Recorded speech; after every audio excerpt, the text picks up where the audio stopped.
Bienvenidos y bienvenidas a este que ya es el cuarto vídeo de la nueva edición de programas que estamos realizando a razón de procesos de financiarización, fondos financieros y derechos sociales. Hoy tenemos una persona muy especial porque es de un colectivo aliado a la plataforma Afectados por la Hipoteca, es Carmen Azcarazo, que muchas la conoceréis por ser portavoz del Sindicato de Inquilinas en Cataluña, pero ella también es técnica en el Instituto de Investigación Urbana de Barcelona, también conocida como HIDRA. Tiene una especialización de máster en estudios humanos, en estudios urbanos por la Universidad Autónoma de Barcelona y es economista y politóloga de formación especializada en economía política urbana, vivienda y políticas públicas. Y viene hoy a hablarnos de un tema que es crucial y para el cual de hecho van a haber grandes movilizaciones ahora el sábado 5 de abril, que es a favor de una regulación del alquiler. Pues sin más dilación, Carmen, te paso el turno y tienes de 20 a 30 minutos para tu exposición general. Vale. Bueno, intentaré responder a las preguntas que me habéis hecho y aparte dar un poco más de contexto, igual hablar un poco de los argumentos, ¿no? Bueno, la regulación de alquileres es una medida que básicamente consiste en marcar un límite al precio del alquiler. Hay definiciones súper distintas de lo que quiere decir una regulación. Es decir, en algunos países consideran que el hecho de que tengamos el mismo precio del alquiler durante 5 años dentro del mismo contrato ya es un tipo de regulación, lo que para nosotros no es el caso.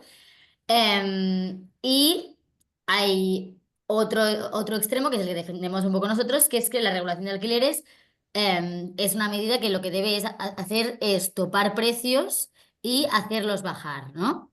Em, entonces, aquí puede parecer una novedad la regulación de precio del alquiler, pero realmente si lo vemos a lo largo de la historia de nuestro país, no lo es. Es decir, a principios del siglo XX tuvimos regulaciones de alquiler, ¿no? Que es lo que ahora mismo se quedan algunas reliquias, que es lo que se conoce como rentas antiguas, ¿no? Que son lo que permiten que ahora mismo tengamos pues gente mayor pagando alquileres asequibles en el centro de nuestras ciudades.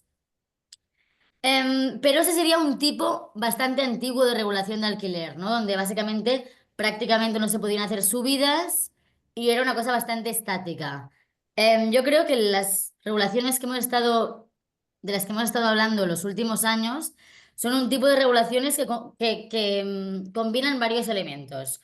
Por una parte, un índice o un sistema de puntos que trata de puntuar qué debería valer un piso. Aquí se toman en cuenta cosas como la ubicación, si está en buen estado o en mal estado, si tiene vistas, etcétera. Pero es un índice ligado al precio de mercado. Em, y por otra parte, hay la cuestión de los topes, ¿no? O sea, más allá del precio referencial, hay la cuestión de los topes. Yo creo que igual está bien que haga una primera cronología de la regulación del alquiler reciente en nuestro país y luego vamos a hablar, yo creo, de los argumentos que hay sobre la mesa, especialmente lo que escuchamos en la tele y lo que escuchamos de la patronal y ver exactamente qué es cierto, qué no es cierto, y así. Bueno. Como sabréis, en nuestro país hace 10 años, ahora ya un poco más, de hecho, después de la burbuja hipotecaria, lo que vimos es que los bancos acapararon muchísimas viviendas, que eran viviendas que en ese momento se estaban devaluando, y que la forma que se encontró en ese momento, que el gobierno del PP encontró en ese momento, para que los bancos se pudieran deshacer de esas viviendas, era de regularizar aún más el mercado del alquiler para que entraran los fondos buitres y compraran esas viviendas, ¿no? Entonces vimos que lo que se hizo fue, por una parte, recortar los contratos de 3 años, por otra parte, dar beneficios fiscales a las SOCIMIs, es decir, la figura jurídica que usan los fondos de inversión, y recortar otros derechos de los inquilinos, por ejemplo, el derecho a compra preferente. Entonces, lo que vimos es que en 10 años prácticamente se doblaron los alquileres, en algunas ciudades fueron mucho más, o sea, crecieron mucho más del 50%. Entonces, ante esto, bueno, hace falta un abanico de propuestas, ¿no? Nosotros pensamos que hace falta que tengamos contratos aún más estables, es decir, volver al contrato indefinido o que se tenga que justificar la no renovación del contrato. Pensamos que tenemos problemas con los pisos turísticos, los pisos vacíos, los pisos de temporada que se han desviado y que ya no forman parte del mercado del alquiler. Pero también pensamos que, bueno, evidentemente pensamos que hace falta más vivienda pública, pero que en el corto plazo era fundamental atacar estas subidas abusivas donde a una familia la estaban extorsionando y le decían o me pagas 300 euros más cada mes o vete de casa, ¿no? Esto creo que debe hacer ya 6 años que empezamos a hablar de la regulación de alquileres y a batallarla, primero en el Estado, pero viendo que era muy, muy difícil y que el PSOE está cerrado en banda, lo conseguimos aprobar en Cataluña en el año 2020, en el año de la pandemia. Fue una regulación que duró 1 año y medio y dio muy buenos resultados.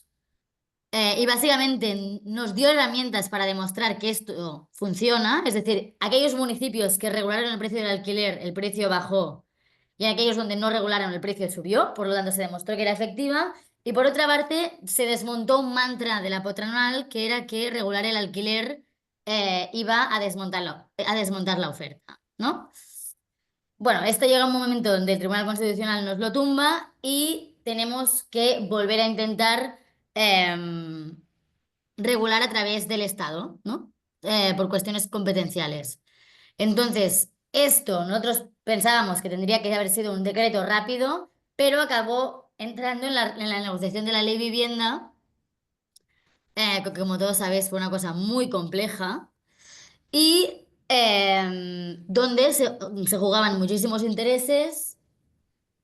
Al principio, Ábalos, como sabéis, estaba absolutamente en contra y decía que en España no se iba a regular el precio del alquiler, pero acabamos, bueno, logrando que se regulara el precio del alquiler, ¿no? Entonces, ahora mismo, ¿en qué consiste lo que existe?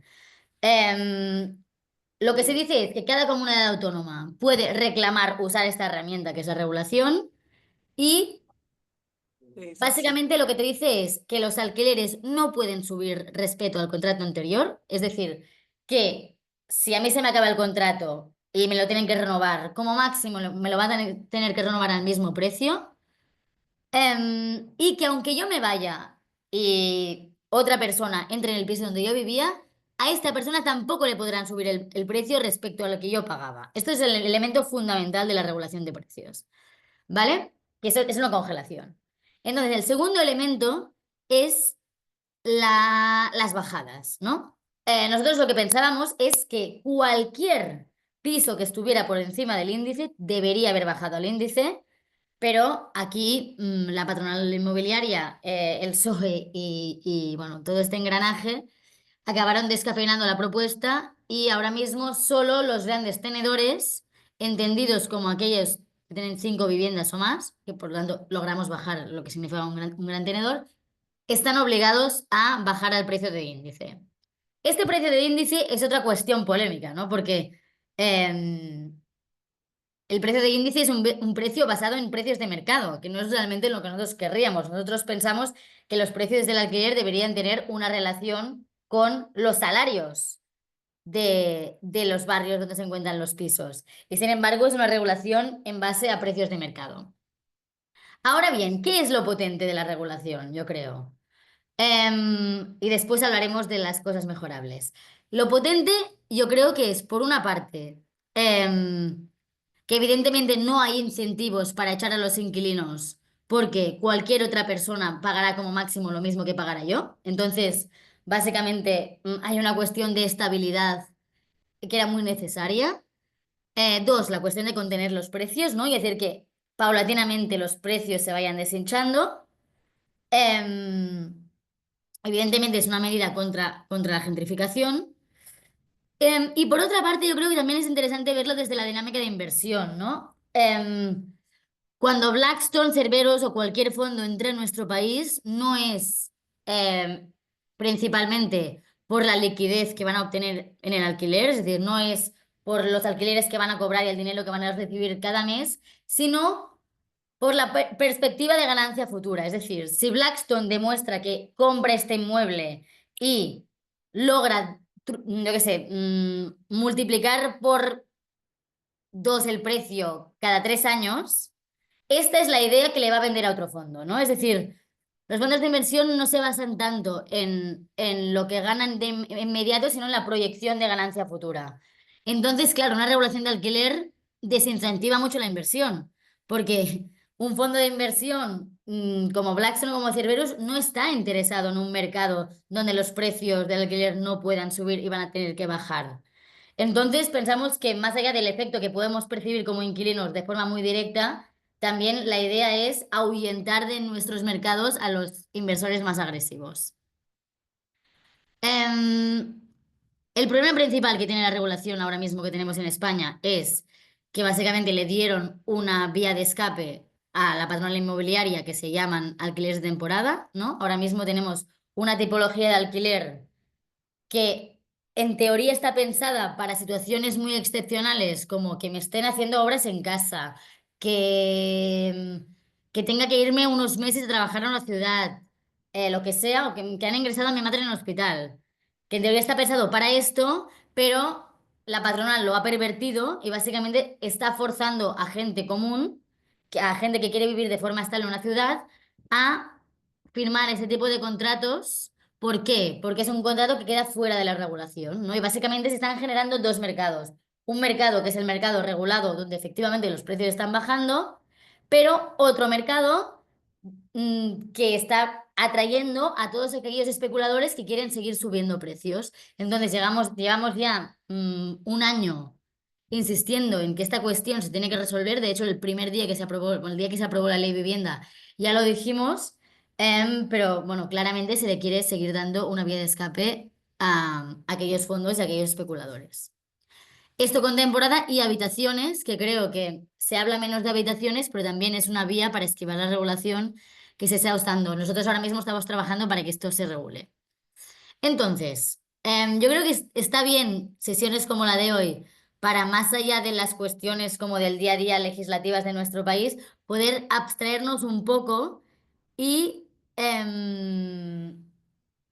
ver qué es lo que se dice de cuáles son los debates, ¿no? Cuáles son los ataques principales que recibe el rent control, el control de precios, y ver cómo pensamos nosotros que hay que responder a estos. Vale, yo creo que una gran narrativa. Bueno, no sé si hay preguntas hasta ahora. Bueno, voy a seguir. Yo creo que una primera narrativa, ¿no? que ellos intentan forzar es que la solución es construir más, ¿no? Que la solución en ningún caso es regular el mercado privado, ¿no? Ellos dicen que la ley de la oferta y la demanda es lo que explica los precios de la vivienda y que el mercado se autorregula y fija precios y que si tú artificialmente fijas un precio, esto genera distorsiones y problemas. Em, claro, yo creo que aquí hay que empezar por decir que el mercado de la vivienda no funciona como cualquier otro mercado, pero bueno, ahora entraremos en esta cuestión, ¿no? Pero yo creo que eso es lo primero que tenemos que tener en mente, que el mercado de la vivienda no funciona como cualquier otro mercado. Yo cuando voy a comprar patatas, si hay una patata que es demasiado cara, cambio y me voy a otra tienda. Cuando tú vives en tu casa no es tan fácil cambiarte de vivienda, cambiarte de barrio. Pero esa es una primera cuestión. Em, pero vamos a responder esto mediante una cosa un poco más esquematizada. Primero, yo creo que em, parece que nos hicieran escoger, ¿no? Entre regulación o más vivienda, como si fuera una decisión que tuviéramos que decidir, ¿no? O tenemos regulación de alquileres o tenemos más vivienda. Bueno, yo creo que esto es falso, ¿no? Primero lo que sabemos es que evidentemente hace falta tener un parque público, un parque social de vivienda, pero que esto toma muchísimo tiempo, ¿no? Ahora, bueno, cada X meses vemos cómo se prometen centenares de miles de viviendas, pero no es fácil construir vivienda, toma mucho tiempo. Esto por una parte. Y por otra parte, lo que sabemos es que tener un segmento del mercado que sea social o sea público no necesariamente hace que los precios en el mercado privado acaben bajando, ¿no? Básicamente que genera que aquellos que vivan en vivienda pública y vivienda social vivan mejor, pero no hace que una inmobiliaria baje precios. Entonces, yo creo que esta es una primera cuestión a comentar. Después, otro argumento que se usa mucho es el de que en la regulación de alquileres causa mucho daño a aquellos pequeños propietarios porque ellos dependen de los ingresos del alquiler, ¿no? Em, y creo que es importante saber responder a este argumento. Bueno, lo que sabemos, y estado estudiando este tema, es que en España, los caseros, que representan alrededor de un 6% de la población, bueno, en realidad menos, pero un 6% de la población recibe rentas inmobiliarias, tienen unos ingresos de salida, de media, el doble que el de los inquilinos, sin tener en cuenta lo que cobran de los ingresos del alquiler. Y lo que vemos es que básicamente cada mes la mayoría más humilde, la mayoría inquilina, le hace una transferencia de dinero, le hace un bizum a esta minoría más rica, ¿no? Por lo tanto, la regulación de precios, y puede haber excepciones y lo que sea, pero lo que vemos es que en general el alquiler es un tributo que pagamos la mayoría a la minoría más rica. Y por lo tanto no se trata exclusivamente de una política de vivienda, sino una política redistributiva, ¿no? Em, Creo que en nuestro país y en nuestros medios nos bombardean constantemente con este mito de la abuela jubilada que depende del alquiler para sobrevivir, y lo que vemos con los datos de la agencia tributaria en mano es que esto es falso. Es decir, que la mayoría es gente que vive muy, muy bien. Seguimos. Otra cosa que escuchamos muy a menudo, ¿no? Todos los estudios demuestran que el control de precios es malo, que no tiene un efecto positivo en los precios, ¿no? Que no funciona y que hace que la cantidad de vivienda, o sea, que la oferta se desplome y que no se mantenga en buen estado, ¿no? Entonces, si hablamos exclusivamente de una cuestión de estudios, esto de nuevo es falso.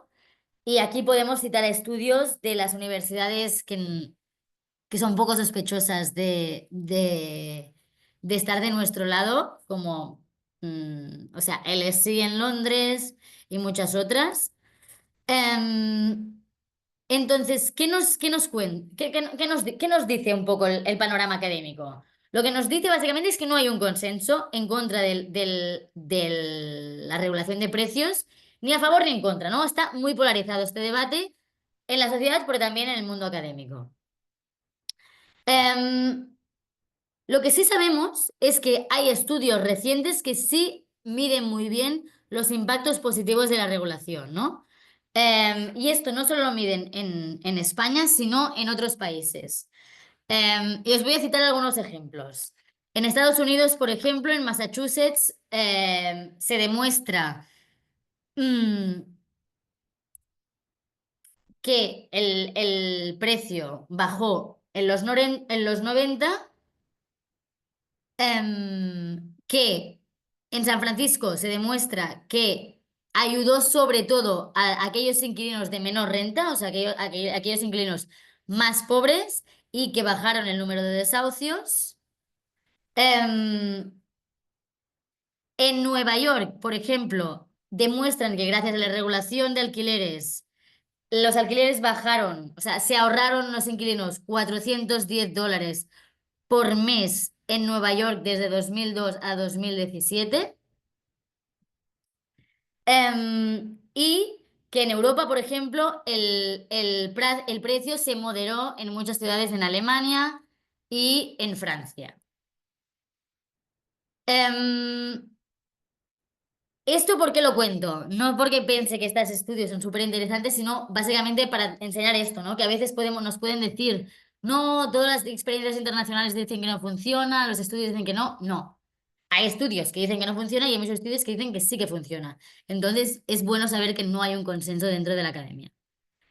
Em, Cuando hablamos de la regulación catalana pasa un poco lo mismo, ¿no? A pesar de que todos los datos que tenemos, que son datos oficiales de las fianzas, nos dicen que la regulación en Cataluña funcionó, que bajó los precios, siguen saliendo publicaciones diciendo que no funcionan. Y yo creo que aquí también es interesante ver los canales de conexión entre la producción de conocimiento y la patronal, ¿no? Aquí en Cataluña, por ejemplo, vemos que de las 5 cátedras de vivienda que hay, 4 son directamente pagadas por la patronal. Una pagada por Tecnocasa, otra pagada por Metropolitan House, que es una promotora, otra pagada por el Colegio de Administradores de Fincas, otra pagada por el Gremio de Constructores. O sea cuidado con los argumentos científicos porque lo vemos que nos la cuelan mucho. Em, entonces, la gran pregunta, ¿no? Yo creo que es la otra gran pregunta que se nos hace. ¿Esto va a sacar viviendas del mercado? ¿No? ¿Esto hará que haya inversores que se vayan? Y esto yo creo que es interesante. Claro, evidentemente siempre hay que decir, no, no baja la oferta. La oferta de vivienda es algo un poco más complejo que esto.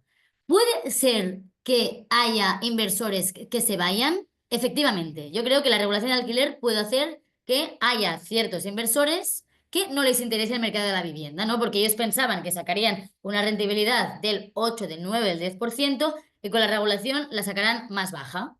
Esto puede pasar y por lo tanto puede ser que salga vivienda a la venta. Pero yo creo que nos tenemos que preguntar, ¿esto es una mala noticia? ¿Es una mala noticia que haya inversores, sobre todo los más agresivos, que no quieran invertir en el mercado de la vivienda? Yo creo que no. Y que por suerte, un inversor, cuando Blackstone se vaya de nuestro país, Blackstone no se puede llevar las viviendas volando. Entonces, que bueno, habrá que forzar otros mecanismos para que esas viviendas no estén vacías, no se vayan al mercado turístico, pero de buenas a primeras yo creo que es una buena noticia. Em, Sobre todo es una buena noticia porque lo que demuestran los estudios es que los grandes tenedores de nuestro país son precisamente los que hacen las subidas y los que tienen los comportamientos más agresivos y más duros contra el inquilinato. Entonces, yo creo que es una buena noticia. Mm,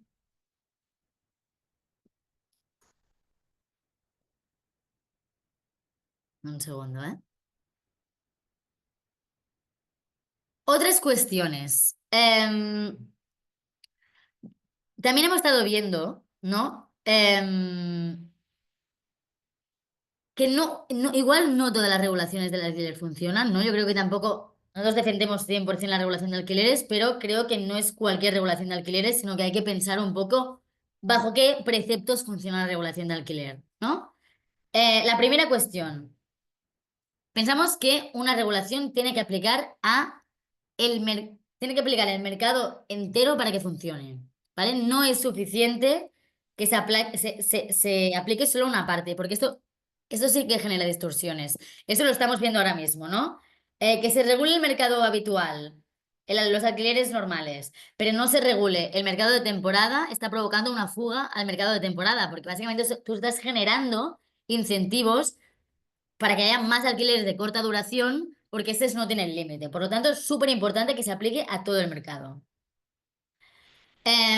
Después, algo crucial que aquí se ha hecho bien, pero que en otros países no se ha hecho bien, que se empalme entre contrato y contrato, ¿no? Hay países que consideran que la regulación de alquileres solo aplica unos años y si tú finalizas el contrato, cae la regulación. No.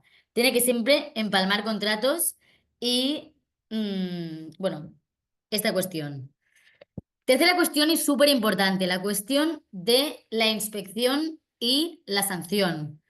Lo que vemos es que la administración muchísimas veces se despreocupa, ¿no? Aplica leyes, pero no no se ha generado un cuerpo de inspectores parecido al que pudiera tener Hacienda o al que pudiera tener pues los inspectores de trabajo mismo. Y eso es un gran problema, es decir, em, yo creo que el nivel de evasión fiscal sería mucho más alto si no hubiera inspectores fiscales, el nivel de explotación laboral sería mucho más alto si no hubiera inspectores laborales. Y claro, es un escándalo que, siendo la vivienda el problema número uno en nuestro país, esto no quede para nada, o sea, que no haya inspectores ni haya sanciones. Entonces, yo creo que es, bueno, un problema de primer orden que no afecta solo a la regulación, pero que es crucial que se desarrolle. Otra cuestión que es súper importante y que aquí no tenemos es la cuestión de la seguridad de la tenencia, es decir, lo importante que es que no nos puedan echar de casa de forma arbitraria. Lo que sucede en este país es una anomalía, el hecho de que te puedan echar de tu casa sin darte ninguna razón, ¿no? O sea, tú tienes un contrato de 5 años, aunque tú hayas pagado toda la vida, tengas buena relación con los vecinos, lleves a tu hija a la escuela de enfrente, tengas el piso en perfecto estado de revista, no te tienen que dar ninguna excusa para no renovarte el contrato. Y esto genera muchísima inseguridad. Em, y por último, yo creo que la regulación es una parte fundamental, pero que hay que acompañarla de muchas otras medidas. Y que yo creo que lo fundamental es que la vivienda salga del mercado, ¿no? Como que esté menos alejada del mercado posible. Y por lo tanto, que paralelamente a ello, paralelamente a todas esas protecciones de los inquilinos, haya mucha más construcción o adquisición de vivienda que quede en manos públicas.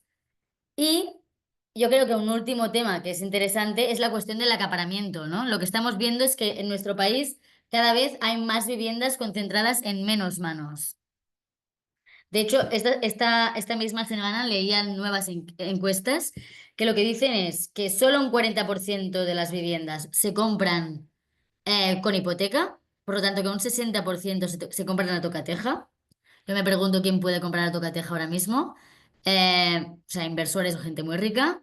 Y que de este 40% que compra con hipoteca, solo un 14% lo compra para primera vivienda, ¿no? Que la mayoría son o inversores o gente que compra con una segunda residencia o cambios de vivienda. Pero que ni las pocas hipotecas, o sea, que del 40% que se adquiere con hipoteca, es ínfima, es básicamente 1 de cada 10 el que lo quiere para acceder a una vivienda por primera vez. Por lo tanto, que aquí también hará falta desarrollar medidas fiscales que castiguen este acaparamiento de vivienda. Em, Por último, decir que la regulación de alquileres no es una cosa que esté pasando solo en España, ¿no? Sino que la mayoría de países de Europa están volviendo las regulaciones, están volviendo los contratos indefinidos, y que aquí ahora mismo el gran problema que tenemos es que hemos tenido un partido que no quería regular los alquileres, que ha dejado un agujero gigante y que tenemos una patronal y una clase mediática que está esperando que esta regulación no funcione para que nunca más lo volvamos a intentar. Entonces, que es vital que la hagamos funcionar y por lo tanto que nos lo creamos nosotros y denunciamos cualquier incumplimiento, pero también es vital que el gobierno se ponga las pilas y regule ya el alquiler de temporada. Porque es un agujero que puede destrozar absolutamente la regulación. Yo creo que por todas estas razones y muchísimas más, saldremos este sábado a manifestarnos en muchísimas ciudades del estado. Yo creo que es más interesante si lo dejo aquí y hacemos un poco de conversación que no que os dé una turra muchísimo más larga. Pero si me dices que no, yo puedo seguir un poco más, pero yo creo que os he contado bastante. No te preocupes, lo abrimos ya a debate. Bueno, en primer lugar, muchísimas gracias por la exposición. Ha sido muy completa, además está bien que la hayas estructurado según argumentos que suelen ser esgrimidos por los adversarios, como puede ser la propiedad. Llegados a este punto, vamos a abrir a debate y contribuciones por parte de los compañeros y compañeras, así que ¿quién quiere comenzar? ¿Quién tiene una duda, una contribución, un comentario que lanzar?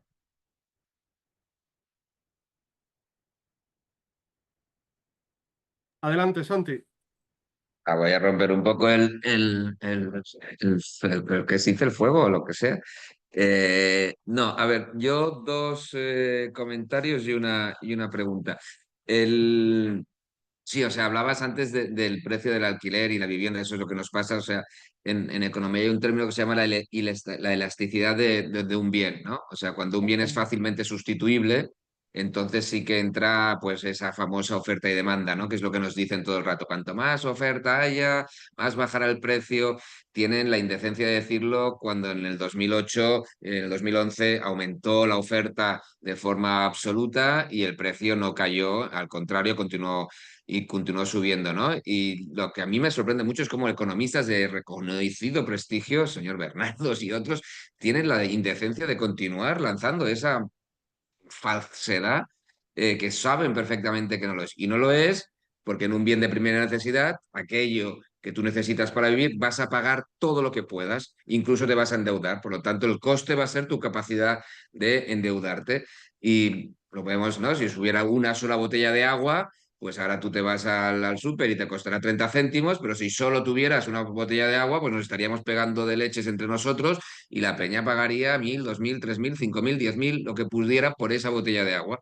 Pues eso es exactamente lo mismo. La vivienda no responde a la oferta y la demanda, por lo tanto eso es como el primer mito que se tiene que acabar y que entre todas tenemos que intentar.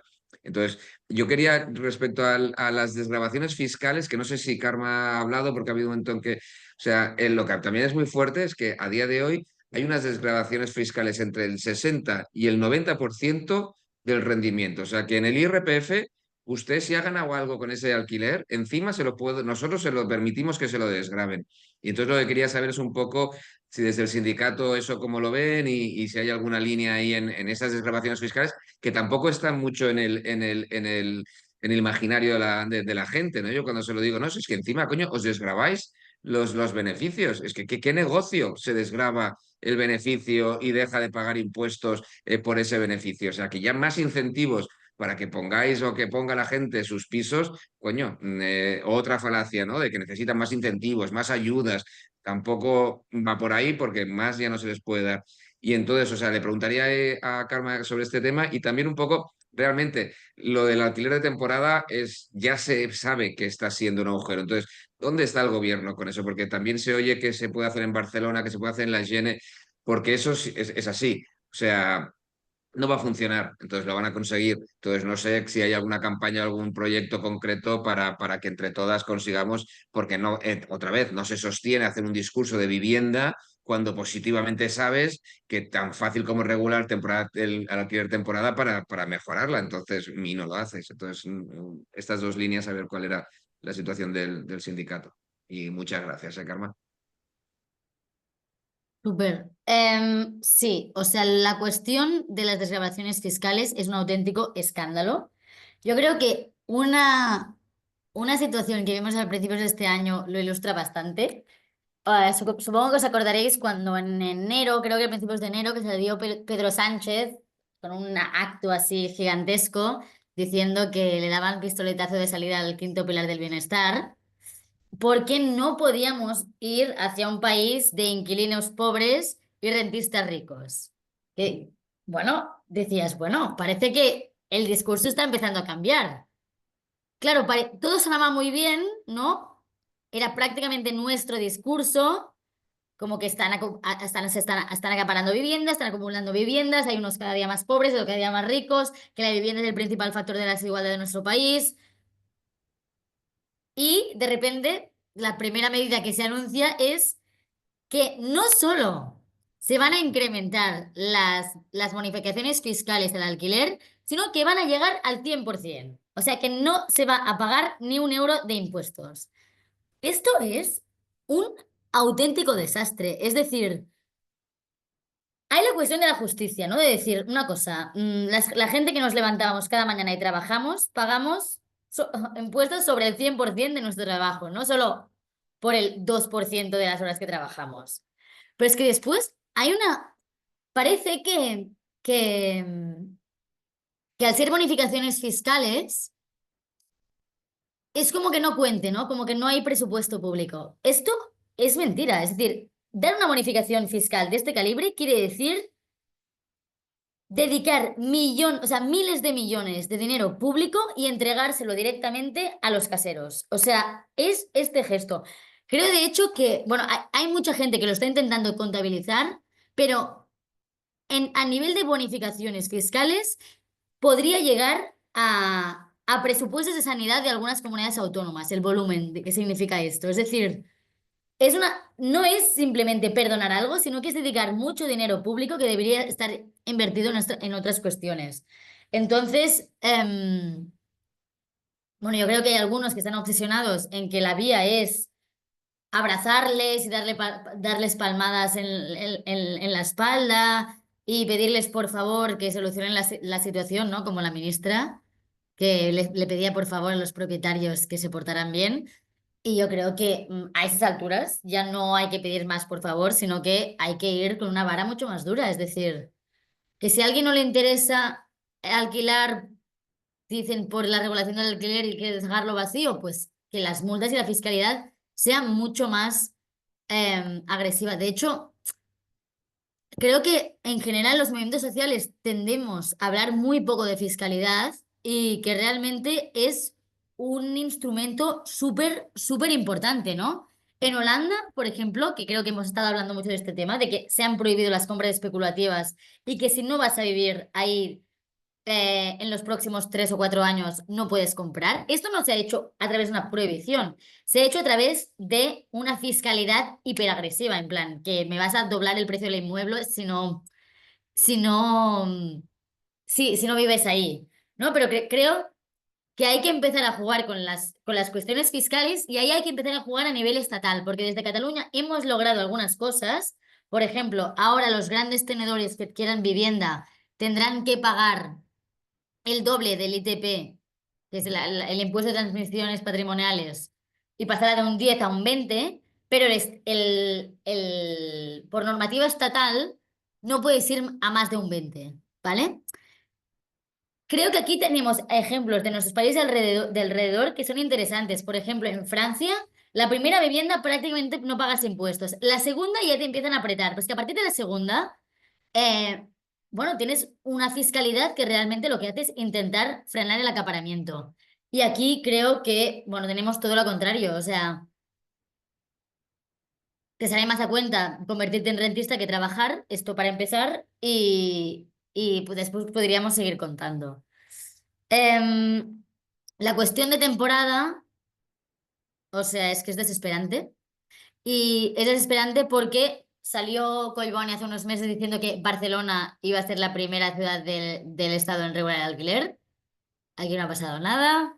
En el estado, os cuento cómo está la situación.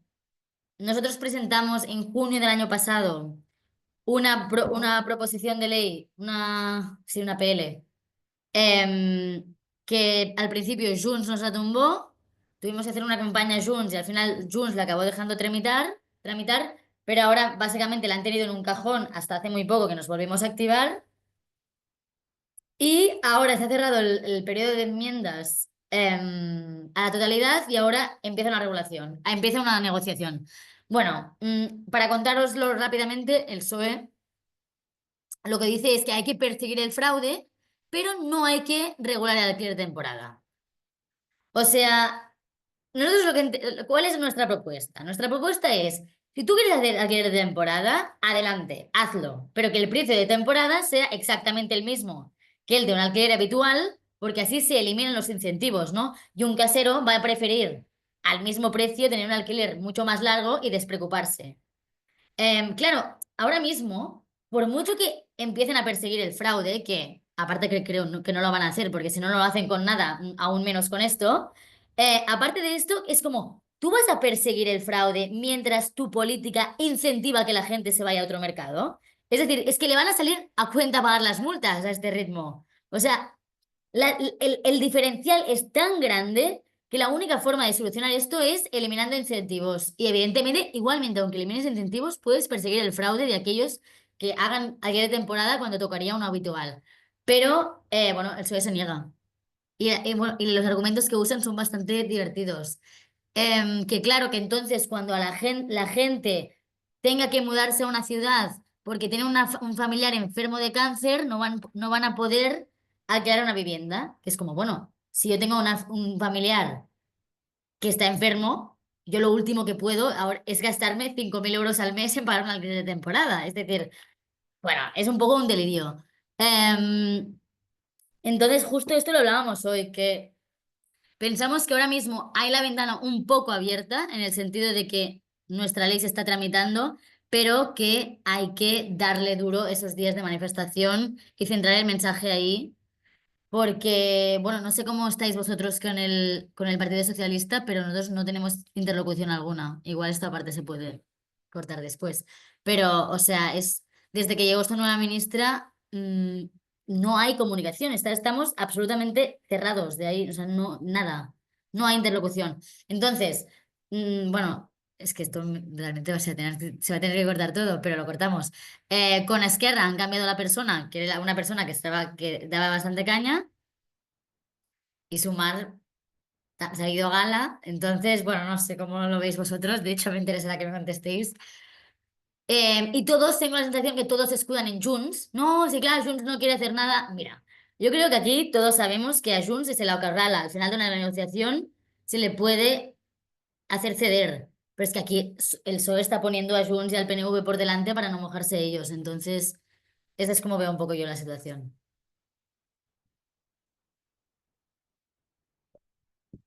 Muy bien, muchas gracias, Carmen. Yo tengo un comentario, también diré algo al respecto de negociaciones con el PSOE y después sí que te lanzo una pregunta muy concreta de la que tengo dudas.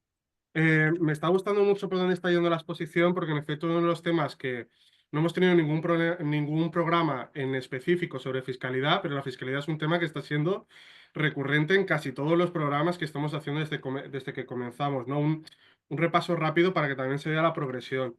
Tuvimos un programa con Ariadna Trillas que explicó que el gran problema de los fondos financieros es un estado deficitario. ¿Por qué? Porque si antes los impuestos a las altas rentas podían llegar incluso a alcanzar en la época de los años 50 más del 90% en Reino Unido, más del 80% en Estados Unidos, hoy en día estaban por los suelos y además con un montón de mecanismos legales para evadir impuestos. Resultado, no se invierte en el sector público, incluido vivienda, lo cual ha generado el entorno ideal para los fondos financieros para venir, comprar activos, acaparar activos, en este caso inmuebles y también suelo, y subir los precios.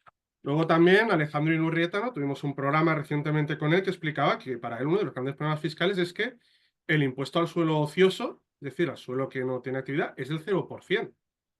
Y que solo subiéndole, poniéndole un gravamen del 2%, se podría conseguir. Él había hecho cálculos basándose en datos del catastro, que de hecho se pueden encontrar en su libro sobre vivienda, la revolución más urgente, de que se podían recaudar hasta 50.000 millones de euros. Y él decía, claro, eso es genial para, por ejemplo, crear un dispositivo para construir y rehabilitar vivienda asequible, tanto sea pública como de otras modalidades.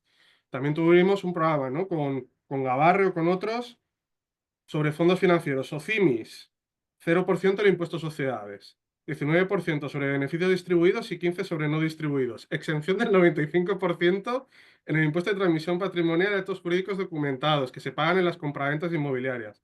Las sociedades de arrendamiento pagan un IVA superreducido del 4%, mientras cualquier mortal paga un 21%. Fondos de inversión inmobiliaria, excepciones a las plusvalías, y suma y sigue. Y ahora, ¿no? Pues como ha explicado bien Carmen, pues hay un planteamiento actual. Bueno, ahora de hecho se abre la declaración de la renta, deducciones del 50, del 60, del 70 hasta el 90% y el peso de anuncio del 100%. Es una locura, porque esta política fiscal al final lo que hace es transicionar, y es lo que estamos viendo, de un modelo económico basado en crear riqueza con el trabajo a concentrar riqueza a través de la especulación. Te castigan si creas riqueza, te premian si la extraes, por no decir robar. En realidad, actualmente, tal como está tomando las dimensiones en el sector inmobiliario, sería para mí el verbo más adecuado. Entonces aquí, bueno, yo creo, hablando con compañeros de la plataforma de hipoteca, coincidimos mucho en el diagnóstico que se está generando en los movimientos de vivienda y que habéis defendido los sindicatos de inquilinos en muchos foros. Hay una intervención activa por parte del mercado en defender los intereses del capital inmobiliario, en detrimento de la clase trabajadora. Y eso es intervencionismo. No es que el Estado se abstenga, es que el Estado está haciendo una política activa fiscal para beneficiar la concentración de riqueza mediante el acaparamiento de vivienda y suelo. Sobre esto, decir que cuando yo recuerdo memorias del 2017-2018 íbamos a negociar legislación estatal al Congreso de los Diputados, me acuerdo que a mí me sorprendió mucho porque estas medidas de beneficio fiscal, de deducciones fiscales, ya se nos transmitían desde el PSOE, pero también se nos transmitía desde Ciudadanos. Era prácticamente el mismo programa. Nos decía, no, no, vivienda pública es muy costoso. Lo que hay que hacer es deducciones fiscales para así garantizar oferta y bajarán los precios. Bueno, pues es que hay más deducciones que nunca en fondos financieros, en el IRPF, si eres rentista, y no está ocurriendo. Al revés, están subiendo los precios. Entonces, empíricamente, esto no está funcionando y tampoco hacía falta ser un genio para saber que no iba a funcionar, pues como habéis explicado tú muy bien y Santi, porque estamos hablando de un mercado inelástico. Aquí el PSOE, las negociaciones que hemos tenido la PA, pues bueno, me pueden complementar los compañeros, pero históricamente para mí siempre han sido muy paradójicas. Por poner un ejemplo anecdótico, cuando presentamos una ley que le llamamos la Ley de Vivienda PA, le solicitamos al PSOE que nos pasara sus medidas y que las estudiaríamos y la que nos gustara las integraríamos, porque queríamos que el resultado fuera, el resultado de la ley que íbamos a proponer fuera el resultado de una interacción pues dialogada. Nos pasaron 3 hojas de medidas bastante esquemáticas, las estudiamos, la mayoría las añadimos porque nos parecían certeras, menos algún detalle. Nos volvimos a reunir con ellos una segunda vez y esa segunda vez nos dijeron que esas medidas no representaban la voluntad del PSOE porque las había escrito un asesor y que por tanto no iban a apoyar nuestra propuesta de ley. O sea, lo que resultó totalmente histriónico. Y esto, que yo recuerde, no nos ha pasado con ningún otro partido político, ni siquiera con el PP. El PP directamente nos decía que no, o nos decía algo muy general, como que apoyaba nuestras vidas. Pero esto que ha ocurrido de decir, estas son las propuestas que queremos que implementen, las implementamos y luego el PSOE se niega, nos ocurrió aquella vez. Yo no tengo recuerdo de ninguna otra vez. Entonces, las negociaciones siempre han resultado extrañas, porque en principio es un partido que debería ser amigo, porque en el discurso es socialdemócrata, está a favor del sector público, está a favor de los derechos sociales, pero en la práctica sus programas eran indistinguibles, en este caso de Ciudadanos, y vamos, la medida de un 100% sería indistinguible de lo que están proponiendo a nivel fiscal o de lo que les gustaría proponer a nivel fiscal, por ejemplo, al Partido Popular. A nivel de pregunta, yo tengo una pregunta concreta que es, tú has comentado lo de no sería una mala noticia que, por ejemplo, Blackstone marchara si hubiera una regulación del alquiler. Yo concuerdo. Además, lo que estamos viendo en estos programas es que los fondos financieros funcionan como tumores económicos, acaparan todos los activos a coste de eliminar la capacidad de consumo y eso genera pues cada vez más dificultades económicas. La cuestión es, ¿qué mecanismos implementamos para que esas viviendas reviertan en el sector público o ese stock pase a ser vivienda asequible? Es decir, que no sea absorbido pues, por otro fondo o por otra entidad que siga, digamos, en esta rueda de especulación. Estoy consciente de que me he alargado mucho, ¿eh? A ver un momento, ¿puedes repetir esto último? Si implementáramos una regulación de alquileres y eso provocara que fondos Sí, que financieros Blackstone se fuera, se sí. fuera, ¿qué mecanismos se podrían implementar para asegurar que el stock de vivienda que no se pueden llevar con ellos acabará formando parte o del sector público o acabará siendo un stock de vivienda asequible? Vale. Bueno, varias cosas que has comentado que me parecen interesantes. Yo creo que se da mucho esto que contabas al principio de un Estado que perdona impuestos, ¿no? Y por lo tanto tiene muy poco presupuesto, o menos presupuesto del que podría tener, que no invierte ni en vivienda, pero ni en cosas mucho más banales como en inspección o en sanción. Y entonces, que parece que las leyes y el Estado no funcionan, ¿no? Parece que como que el Estado no sirve para nada y lo tenemos que dejar todo al mercado. Y esto sirve como justificación precisamente para deshacer aún más el Estado, ¿no? Esta mañana lo estábamos con Juanjo en la rueda de prensa sobre el 30% y es exactamente lo que ha pasado en Barcelona con esta medida, ¿no? O sea, el Partido Socialista de buenas a primeras la aprueba, aunque con algunas moratorias y algunas historias, la boicotea y no se dedica a perseguir el fraude, a poner sanciones, dice que que se la va a cargar, entonces básicamente ya está incentivando que el sector privado se la tome menos en serio. Y entonces la medida no obtiene los resultados que igual se hubieran esperado y dice que no funciona y que hay que cargársela. Bueno, y con esto creo que es un funcionamiento que lo vemos constantemente. Em, y que lo vemos aquí, lo vemos en muchísimas cosas, ¿no? Con la sanidad y con muchísimos temas. Em, También a mí la cuestión fiscal me parece interesante en el sentido de que te puede ayudar a hacer que algunos sectores estén más castigados y hacer que otros actores crezcan, ¿no? Actores de lucro limitado, sin ánimo de lucro, cooperativas. A través de la fiscalidad tú puedes promover un modelo u otro. Lo que pasa es que ahora se está promoviendo un modelo pues muy concreto, que es un modelo de lucro infinito y de acaparamiento.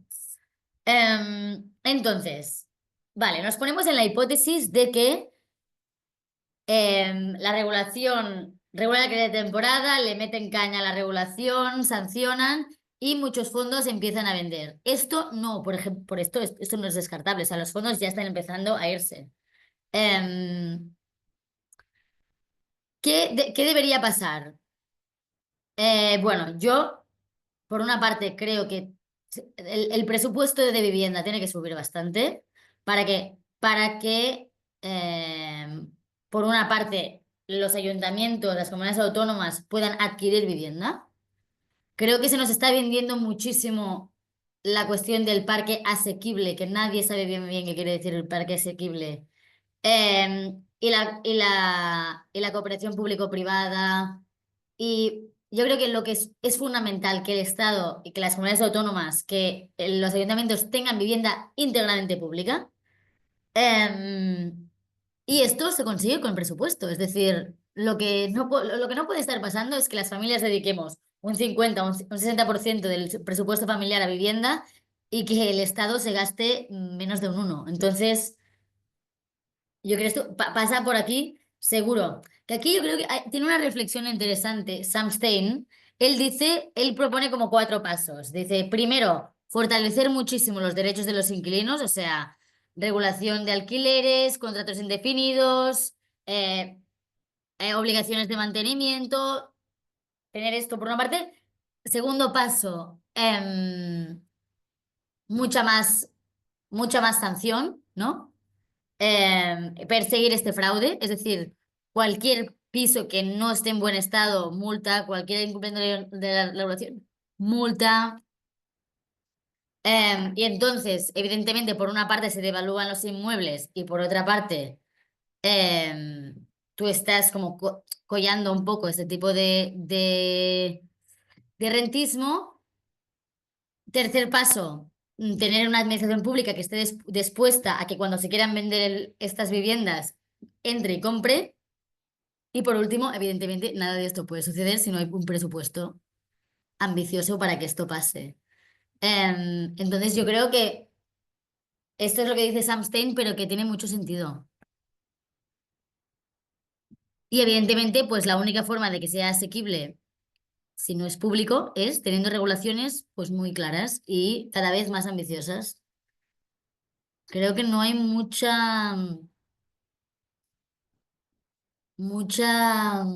atajos.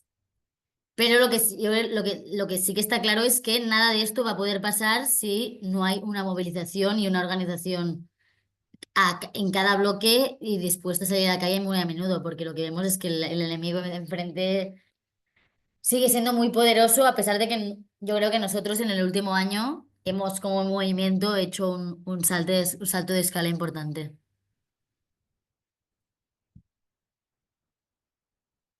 Bien, magnífico. Pues, ¿hay otra mano levantada, Juanjo?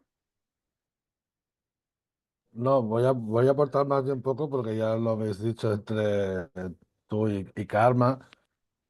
Iba sobre un poco sobre el papel del PSOE en todo esto, pero bueno, también invito a Karma, que cualquier día nos sentamos y lo hablamos y más extensamente de cuál es la situación, pero bueno, que de las batallas de la ley vivienda ahora la relación tampoco ha cambiado demasiado y el modus operandi desde el gobierno tampoco.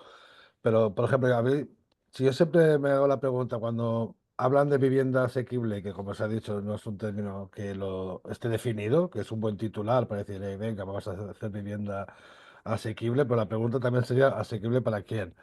¿No? Porque para ellos el concepto de asequible creo que dista mucho de lo que podría ser asequible para un perfil, por ejemplo, como de la gente que viene a las asambleas de la paz con perfiles súper precarizados y la asequibilidad que marcan, pues como que no es tan asequible. Porque si por ejemplo, si pensamos que, por ejemplo, hay esa recomendación de las Naciones Unidas de que no se podía gastar más de un 30 o 40% del sueldo en vivienda y ese 30% es lo que aquí en España se considera un alquiler social, es para ellos un alquiler asequible, cuando lo que ya tendría que ser el precio de la vivienda es lo que para ellos es el alquiler social y a partir de aquí tira para arriba, nunca para abajo.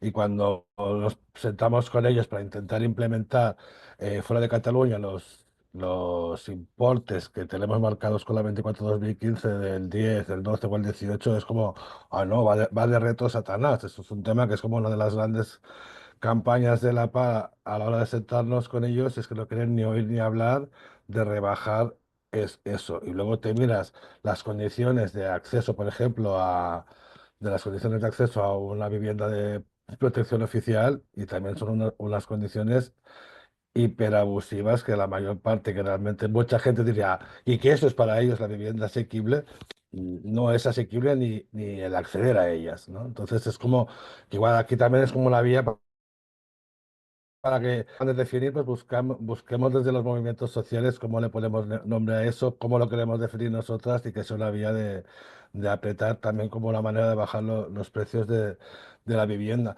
Y sobre temas de fiscalidad, sí que es verdad que no solemos hablar mucho, pero también creo que también viene muy linkado de que una cosa son ponernos a pensar propuestas, maneras para desarrollar normativas que luego las podemos negociar más, negociar menos y utilizarlas de argumentario, pero cuando nos dirigimos realmente a los colectivos sociales, cuando nos ponemos ante una cámara a explicar la situación, nos dirigimos a la gente y la gente te puedes hablarle de fiscalidad y la verdad es que no vas a vender mucho lo que tú necesitas saber el problema y soluciones, pero como te líes en esa línea, pues tienes un problema también como movimiento, pero sí que es verdad que más allá de hablar más o hablar menos, no es un tema que se haya trabajado demasiado, por lo menos desde la APA, y ahora sí que estamos a través de estas charlas, como ha dicho Luis, está saliendo constantemente y se está viendo como que es una vía que por lo menos hay que tener muy en cuenta y un hilo de dónde tirar.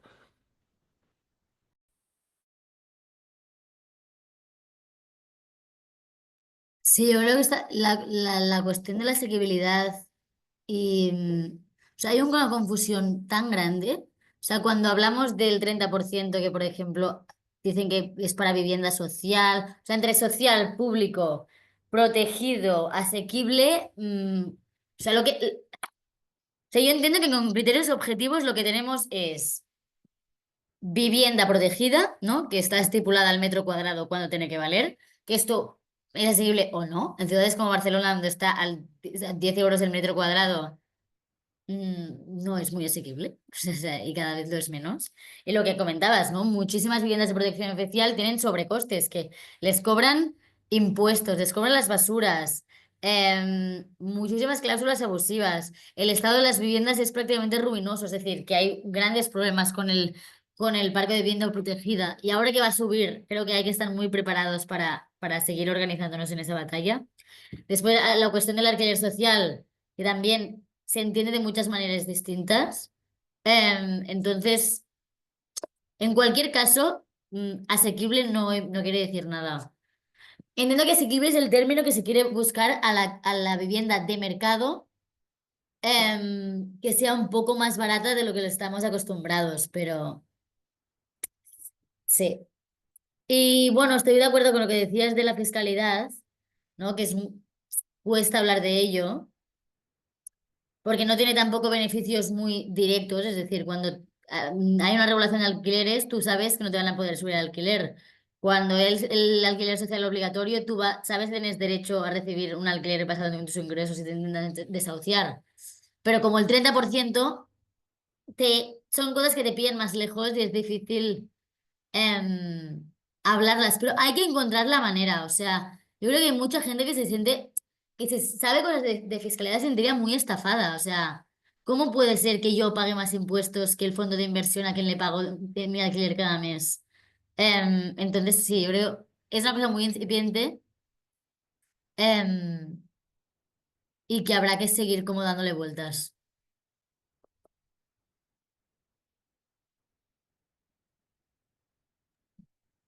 ¿Alguna pregunta, duda o contribución más?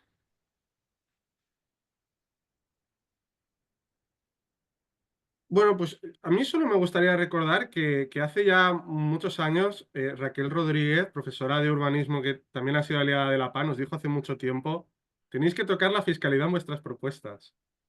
Así, ¿eh? Entonces, sí, sí, hace ya, creo recordar en un acto del 2016 que realizamos en Cambayó sobre cambios en legislación estatal, ella vino invitada y empezó a decir, hay que cambiar la fiscalidad en temas urbanos y en temas inmobiliarios también. Entonces, yo concuerdo con vosotras que es un tema complejo porque puede ser muy técnico cuando lo explicas de forma científica o descriptiva, pero como otras veces han hecho los movimientos de vivienda, cuando se trata de ponerte delante de una cámara, se tratará de buscar las narrativas que hagan eso asumible. O sea, yo estoy muy de acuerdo que realmente cuando logras explicarle a alguien cómo funciona la fiscalidad y que paga más impuestos que un fondo financiero o un rentista, la gente se siente muy estafada. Entonces, es un camino que hay que recorrer. Bueno, pues yo con esto, Carmen, agradecerte en nombre de todos y todas infinitamente tu presencia hoy aquí. Hemos aprendido muchísimo y bueno, esperamos que sea la primera colaboración de muchas. No, hombre, gracias a vosotros.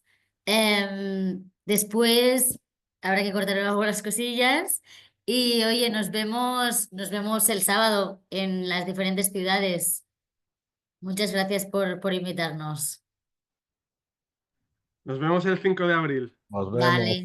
vemos. Todos a la calle. Adiós. Chao. Chao. Chao.